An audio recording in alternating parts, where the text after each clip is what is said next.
Hey, I'm Justin Norvell, Executive Vice President at Fender Musical Instruments.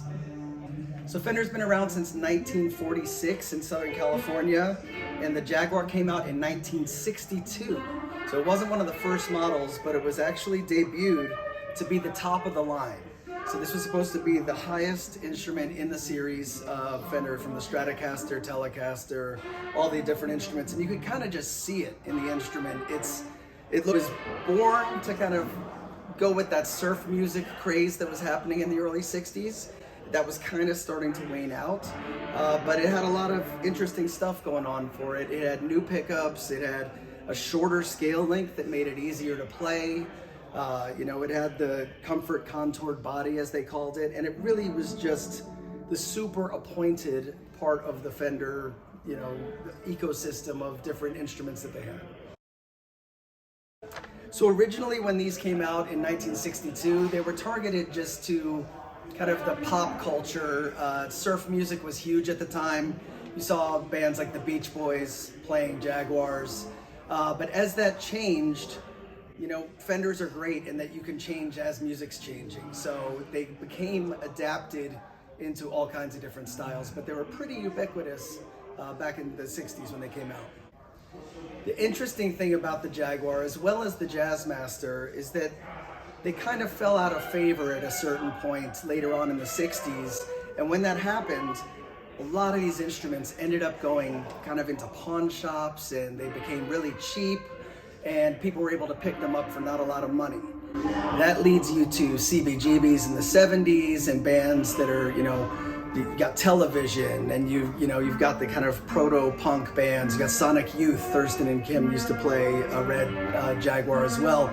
And because they were inexpensive, they were easily also to modify, and people weren't too precious about them. So it wasn't an instrument that you would put in a glass case, in your house above the mantle. It was take a screwdriver to it and, take some wood out and put different pickups in it and do things like that. So it's really just become a versatile guitar as a platform, because a lot of the famous Jaguars, when we talk about Kurt Cobain, his famous Jaguar had an extra knob added. It had different pickups that were originally on there, some of the electronics removed. So you end up with a lot of these modified instruments.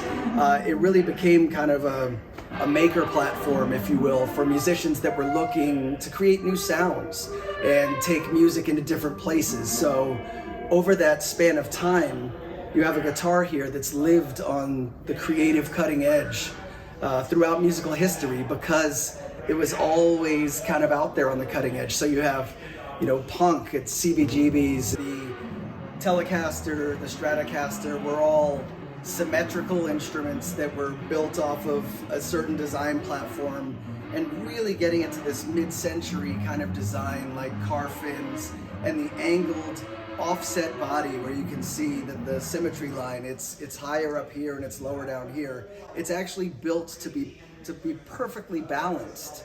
And we also took the scale length down on this instrument. So guitars are really fine in detail of measurements, if the frets are located, we measure in 1/1000th of an inch. And so the scale length is 1.5 inches in, and 1.5 inches is a nautical mile inside of guitar making. So that makes everything closer and easier to play. So that was another innovation. And we also added the 22nd fret, which kind of gets you, higher notes and more access. All of this electronics was relatively new. The cut circuits, etc. And this mute is also something new that they put on for the Jaguar, which you just press this button and it puts this little rubber mute up, which enables you to play like, there's no sustain to the notes, so it doesn't, go bong, it just goes bing, so you can play some really nice, clean sounds and things of that nature. So Fenders are famous for being connected to car colors of the time. That was the inspiration. Most instruments back in the 50s and 60s were wood grained. They were, born of luthiery and, violin design and jazz guitars and things of that nature. So Fender was pretty unique in its use of bright, bold colors and pastels and metallics. And that started with the inspiration from the auto industry. So a lot of our early colors, the surf greens and the Lake Placid blues, etc., all came from car colors of the era. And what we did on the 60th anniversary is we took some of those famous car colors and then kind of supercharged them for a modern aesthetic.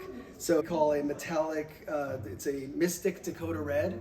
Dakota Red is kind of a flat enamel brick red type color, and we just did a really deep metallic on it that gives it a ton of depth, and it really just gives a much fresher, bolder, and kind of matches the